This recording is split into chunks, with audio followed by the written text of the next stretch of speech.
पाठ 10। एक दिन का बादशाह। आओ इसे पढ़ें।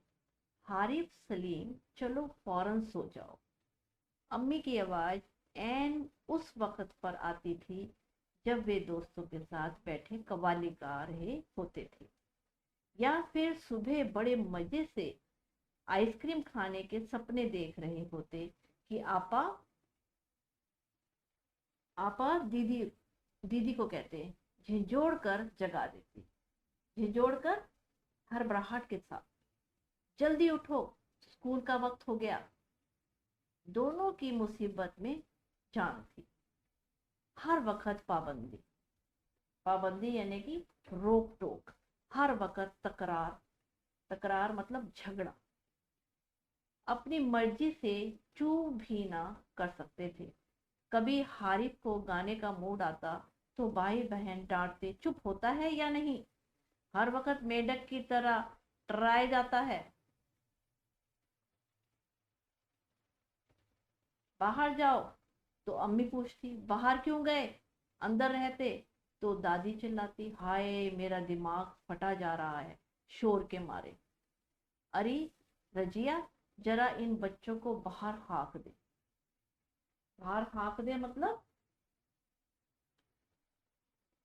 जैसे बच्चे आवाज दे, जैसे बच्चे ना हुए मुर्गी के चूजे हो गए। चूजे मतलब जो मुर्गी के बच्चे होते हैं। दोनों घंटों बैठकर इन पाबंदियों से बच निकलने की तरकीबें सोचा करते। तरकीबें मतलब उपाय। बचने के लिए इन पाबंदियां जो लगी हुई थी, रोक टोक, उससे बचने के लिए वो उपाय सोचा करते। उन दोनों से तो सारे घर की दुश्मनी हो गई। उन दोनों से सारे घर की ही दुश्मनी हो गई थी। लिहाजा दोनों ने मिलकर एक योजना बनाई। योजना, एक तरकीब सोची और अब्बा की खिदमत में एक दरखास्त पेश की। अब्बा कौन? पिता। खिदमत में, सेवा में। खिदमत मतलब पिता की सेवा में एक दरखास्त पेश की कि एक दिन उन्हें बड़ों के सारे अधिकार दे दिए जाए और सब बड़े छोटे बन जाएं। एक दिन उन्होंने एक ऐसी दर्जी लगाई, अर्जी, कि एक दिन क्या हो, बड़ों के सारे अधिकार दे दिए जाएं और सब बड़े छोटे बन जाएं। कोई जरूरत नहीं है उधम मचाने। उधम मतलब शोर। कोई जरूरत नहीं है शोर मचाने की। अम्मी ने अपनी आदत के अनुसार डांट पिलाई, लेकिन अब्बा जाने किस मूड में थे कि ना सिर्फ मान गए बल्कि ये इकरार भी कर बैठे कि कल दोनों को हर किस्म के अधिकार मिल गए। हर किस्म के मतलब हर प्रकार के, जैसे चाहते हैं। इकरार मतलब स्वीकार कर लिया पिता ने। अभी सुबह होने में कई घंटे थे कि आरिफ ने मम्मी को झिंझोर डाला, अम्मी जल्दी उठिए, नाश्ता तैयार कीजिए। अम्मी ने चाहा एक झापड़ रसीद करके सो रहे। झापड़ रसीद करना मतलब थप्पड़ मारना, मगर याद आया कि आज तो उसने सारे अधिकार छीने जा चुके हैं। फिर दादी ने सुबह की नमाज पढ़ने के बाद दवाएं खाना और बादाम का हरीरा पीना शुरू किया। हरीरा होता है जो घी से और दूध से बनाया जाता है, उसे हरीरा कहते हैं। तो आरिफ ने उन्हें रोका, तौबा है दादी, कितना हरीरा पिएगी, आप पेट फट जाएगा। आप दादी आप दादी ने हाथ उठाया मारने के लिए। नाश्ता मेज पर आया तो हारिफ ने खास मासा से कहा, अंडे और मक्खन वगैरह हमारे सामने रखो, दलिया और दूध बिस्कुट इन सबको दे दो। आपा ने कहर भरी नजरों से उन्हें घूरा। घूरा मतलब गुस्से से देखा, मगर बेबस थी, लाचार थी, क्योंकि रोज की तरह आज वह तरमाल अपने लिए नहीं रख सकती थी। तरमाल क्या होता है? तरमाल में दूध, घी, मक्खन आदि आते हैं, उसे तरमाल कहते हैं। मैं तो दांत मान चुकी हूँ, अम्मी ने टहलना चाहा। नहीं चाहिए, उठिए। अभी निवाला तोड़ चुकी थी मगर सलीम ने जबरदस्ती कंधा पकड़कर उन्हें उठा दिया। अम्मी को गुसल खाने में जाते देखकर सब हंस पड़े, जैसे रोज सलीम को जबरदस्ती भागा के हंसाते हंसाते थे। फिर फिर वह अब्बा की तरफ मुड़ा। जरा अब्बा की गत देखिए, बाल बड़े हुए, शेव नहीं की, कल कपड़े पहने थे और आज इतने मैले कर डाले। आखिर अब्बा के लिए कितने कपड़े बनाए जाएंगे। यह सुनकर अब्बा को हंसते हंसते बुरा हाल हो गया। आज ये दोनों कैसी सही नकल उतार रहे थे सबकी, मगर फिर अपने कपड़े देखकर वह सचमुच शर्मिंदा हो गए। शर्मिंदा होना मतलब लज्जित हो गए। थोड़ी देर बाद अब अब्बा अपने दोस्तों के बीच में बैठे अपनी गजल लहक लहक कर सुना रहे थे तो आरिफ फिर चिल्लाने लगा, बस कीजिए अब्बा, फौरन ऑफिस जाइए, 10 बज गए। चू चू चौप, अब्बा डांटते डांटते रुक गए। बेबसी से गजल की अधूरी पंक्ति दांतों में दबाए पांव पटकने आरिफ के साथ हो लिए। रजिया जरा, मुझे 5 रुपए तो देना। अब्बा दफ्तर जाने को तैयार होकर बोले। 5 रुपए का क्या होगा, कार में पेट्रोल तो है। आरिफ ने तुनक कर अब्बा जान की नकल उतारी। उसने एकदम उसकी नकल उतारी, जैसे अब्बा कहते थे कि इकन्नी का क्या करोगे, जेब खर्च तो ले चुके। थोड़ी देर बाद खानसामा आया। बेगम साहब, आज क्या पकेगा। आलू, गोश्त, कबाब, मिर्चों का सालन। अम्मी ने अपनी आदत के अनुसार कहना शुरू किया। नहीं, आज ये चीजें नहीं पकेंगी।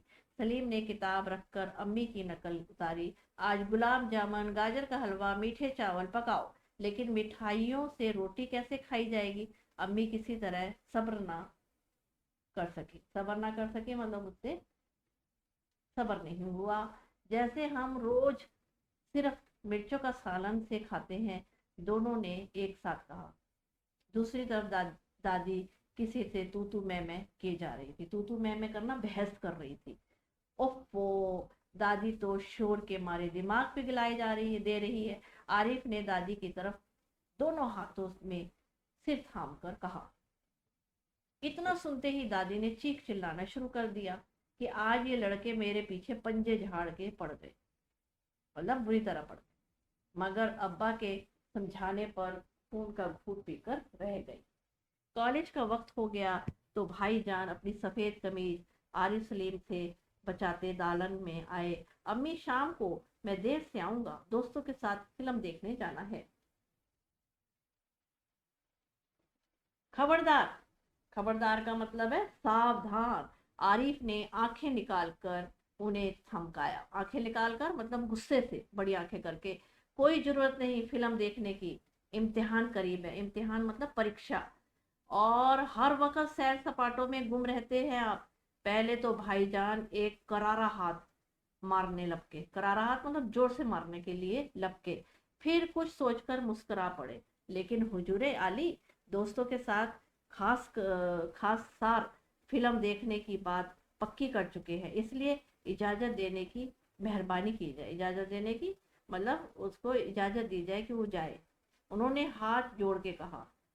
बना करे, बस मैंने एक बार कह दिया, उससे लापरवाही से कहा और सोफे पर दराज होकर अखबार देखने लगा। उसी वक्त आपा भी अपने कमरे से निकली। एक निहायत भारी साड़ी में लचकती लटकती बड़े ठाट से कॉलेज जा रही थी। आप सलीम ने बड़े गौर से देखना मतलब बहुत ध्यान से देखना, आपा का मुआयना किया। इतनी भारी साड़ी क्यों पहनी, शाम तक गारत हो आएगी। इस साड़ी को बदल कर जाइए। आज वह सफेद वायर की साड़ी पहनना। अच्छा अच्छा, बहुत दे चुके हो तुम। आपा चिढ़ गए। हमारे कॉलेज में आज फंक्शन है मतलब कोई वहां पे हमारे कॉलेज में फंक्शन है। उन्होंने साड़ी की शिकने दुरुस्त की। हुआ करे, मैं क्या कह रहा हूँ सुना नहीं। अपनी इतनी अच्छी नकल देखकर आपा शर्मिंदा हो गई। शर्मिंदा हो गई, लज्जित हो गई। बिल्कुल इसी तरह तो वह आरिफ और सलीम से उसकी मनपसंद कमीज उतरवा कर निहायत बेकार कपड़े पहनने का हुक्म लगाया करती थी, आदेश देती थी। दूसरी सुबह हुई। सलीम की आंख खुली तो आपा नाश्ते की मेज सजाए उन दोनों के उठने का इंतजार कर रही थी। मतलब मेज को उन्होंने खाने से सजा दिया। अम्मी खानसामा को हुक्म दे रही थी कि हर खाने के साथ एक मीठी चीज जरूर पकाया करो।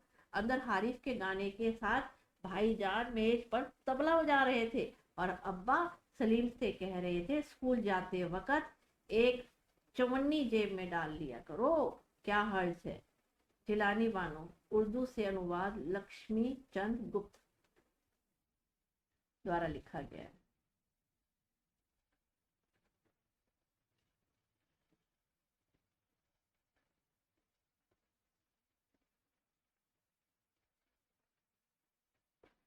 दोस्तों, बच्चों को इस पाठ में जो भी मुश्किल शब्द आए हैं उनका मैं पहले शब्द अर्थ बता देती हूँ और मुश्किल शब्दों को आप डिक्टेशन से लिखाएं ताकि उनकी हिंदी अच्छी हो जाए, क्योंकि आगे बड़ी क्लासें आएंगी तो उनको लिखने में बहुत दिक्कत आएगी।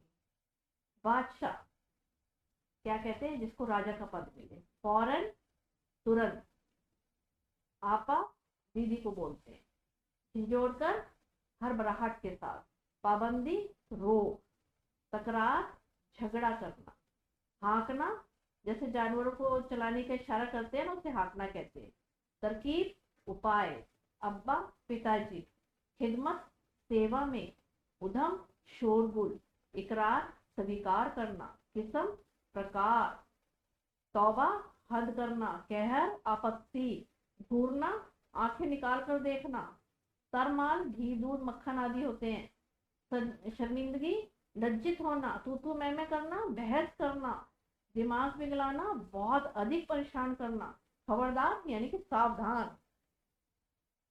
पहले तो दोस्तों ये बता देने इनको बच्चों को आपने, और उसके बाद आपने पाठ में मैं कुछ डिक्टेशन बोल रही हूँ उसके हिसाब से आपने उनको कहना है ये सुने और मेरी डिक्टेशन करें, लिखें।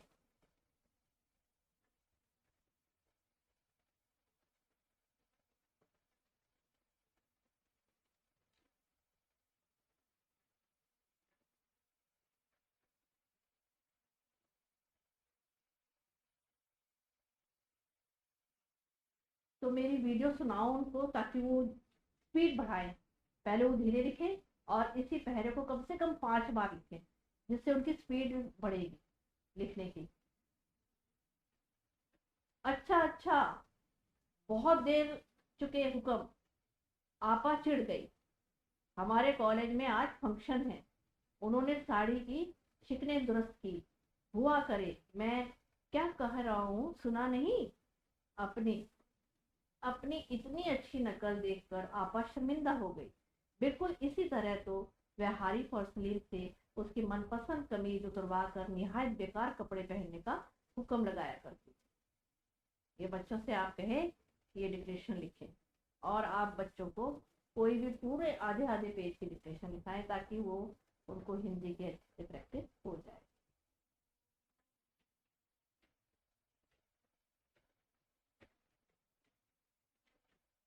कहानी की बात। अब्बा ने क्या सोचकर आरिफ की बात मान ली? अब्बा ने बच्चों के मन में चलने वाले भावों को जानने के लिए उन्हें एक मौका देने की बात सोचकर बात मान ली और उस वक्त वे अच्छे मूड में भी थे। इसका आंसर देंगे। दूसरा क्वेश्चन। वह एक दिन बहुत अनोखा था जब बच्चों को बड़ों के अधिकार मिल गए थे। वह दिन बीत जाने के बाद इन्होंने क्या सोचा होगा? आरिफ ने क्या सोचा होगा? तो हम पहले आंसर आरिफ का दे देते हैं। क्या सोचा होगा? आरिफ ने सोचा होगा कि मैंने एक दिन के लिए सब कुछ हुक्म चला लिया, अब मुझे संभल कर रहना चाहिए। अम्मा ने क्या सोचा होगा? अम्मा ने सोचा होगा कि जब बच्चों को खाने में मीठा इतना पसंद है तो आज से खाने में रोज एक मीठा जरूर बना करेगा। दादी ने क्या सोचा? दादी ने सोचा शायद उसे इतना अधिक बादाम का हरीरा पीने की जरूरत नहीं है। तुम्हारी बात। अगला अभ्यास। अगर तुम्हें घर में एक दिन के लिए सारे अधिकार दे दिए जाए तो तुम क्या क्या करोगे? इसका उत्तर देंगे, मैं उस दिन का कार्यक्रम अपनी मर्जी से बनाऊंगी, जिसमें सब लोग सुबह जल्दी उठ कर मेरे साथ बगीचे में सैर करने जाएंगे। मेरा मनपसंद नाश्ता मम्मी के साथ मिलकर बनाऊंगी और सभी को परोसने का काम मैं ही करूंगी। कहानी में ऐसे कई काम बताए गए हैं जो बड़े बड़े लोग आरिफ और सलीम से करने के लिए कहते थे। तुम्हारे विचार में कौन कौन से काम उन्हें बिना शिकायत किए कर लेने चाहिए थे और कौन कौन से कामों के लिए मना कर देना चाहिए? पहले हम इसका आंसर देंगे, बिना शिकायत किए करने वाले काम कौन से होंगे? जैसे समय पर उठना व सोना, देर तक दोस्तों के साथ कव्वाली गाना ना गाना, घर से बाहर बेवजह ना घूमना, घर में उधम ना मचाना, दादी को तंग ना करना, बिना दंत मंजन किए नाश्ता ना करना आदि। अब इन कामों के लिए मना कर देना चाहिए था। जैसे कौन से कामों के लिए मना कर देना चाहिए था? हारिफ का गाना गाना, अपने मनपसंद कपड़े पहनना, खाने में मीठा पसंद करना, जेब खर्च लेना आदि। अगला अभ्यास।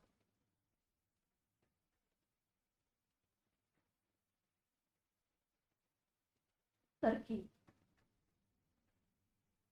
दोनों घंटों बैठकर इन पाबंदियों से बच निकलने की तरकीब सोचा करते थे। ठीक है, तुम्हारे विचार में से कौन कौन सी तरकीबें सोचते होंगे?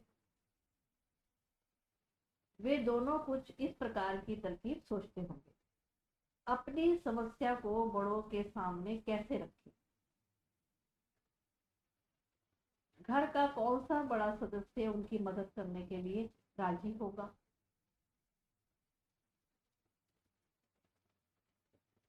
दूसरा,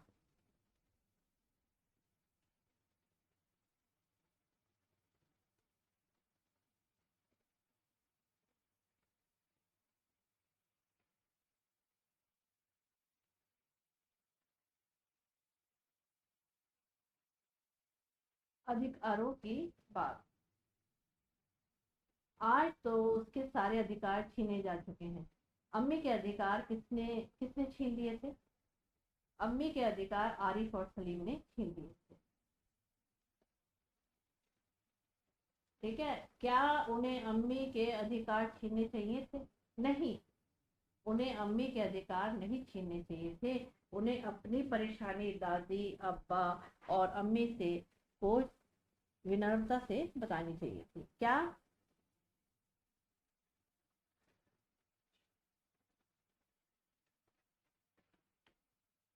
उन्होंने अम्मी में कौन कौन से अधिकार छीने होंगे? कौन कौन से छीने होंगे अम्मी के अधिकार? उन्होंने खाने के लिए पकवान बनवाने का अधिकार, कवाली के दौरान उसे रोका टोकी का अधिकार, थप्पड़ मारने का अधिकार।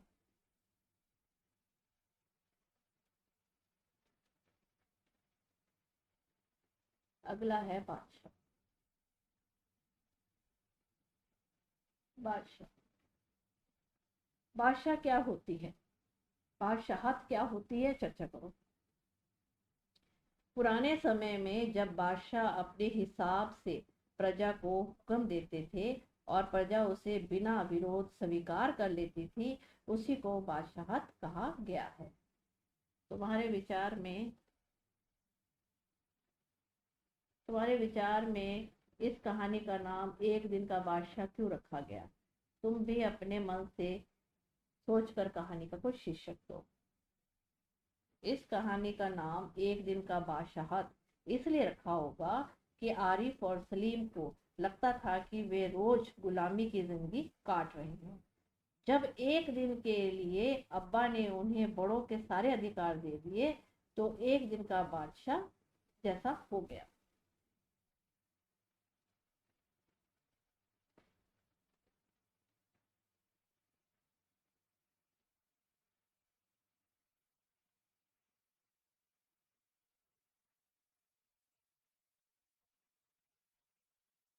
तरमाल। रोज की तरह वह तरमाल अपने लिए ना रख सकती थी।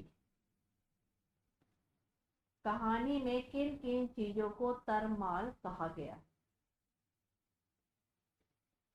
कहानी में घी, मक्खन आदि को तरमाल कहा गया है। इन दोनों चीजों के अलावा किन किन चीजों को तरमाल कहा जा सकता है? मिठाई, घी, पनीर, पराठा आदि को भी कहा जा सकता है।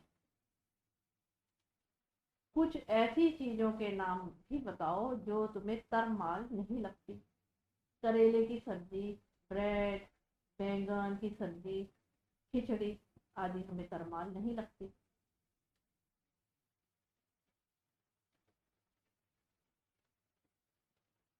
इन चीजों को तुम क्या नाम देना चाहोगे? सुझाव। मैं इन चीजों को सूखा माल नाम देना चाहूंगी। मनपसंद कपड़े। बिल्कुल इसी तरह तो वह आरिफ और सलीम से अपनी मनपसंद कमीज उतरवा कर निहायत बेकार कपड़े पहनने का हुक्म लगाया करती थी। तुम्हें भी अपना कोई खास कपड़ा सबसे अच्छा लगता होगा। उस कपड़े के बारे में बताओ, वह तुम्हें सबसे अच्छा क्यों लगता है? मुझे मेरा सिल्क का कमीज बहुत अच्छा लगता है। वह कपड़ा बहुत ही नरम होता है, मुलायम होता है, इसलिए मुझे बहुत अच्छा लगता है।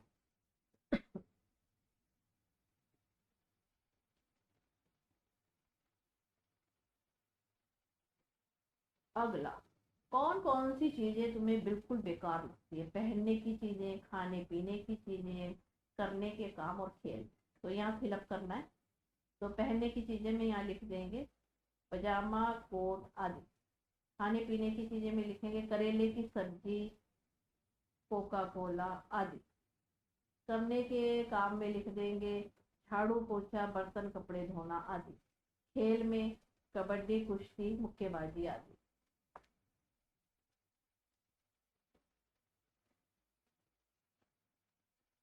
हल्का भारी। इतनी भारी साड़ी क्यों पहनी? यहाँ पर भारी साड़ी से क्या मतलब है? साड़ी का वजन ज्यादा था, साड़ी पर बड़े बड़े नमूने बने हुए थे, साड़ी पर बेल बूटे की कढ़ाई। तो इसका उत्तर ये है, साड़ी पर बेल बूटों की कढ़ाई। भारी साड़ी, भारी टैची, भारी काम, भारी बारिश। ऊपर भारी विशेषण का चार अलग अलग संज्ञाओं के साथ मिलकर इस्तेमाल किया गया है। इन चारों में भारी का अर्थ एक सा नहीं है। इनमें क्या अंतर है?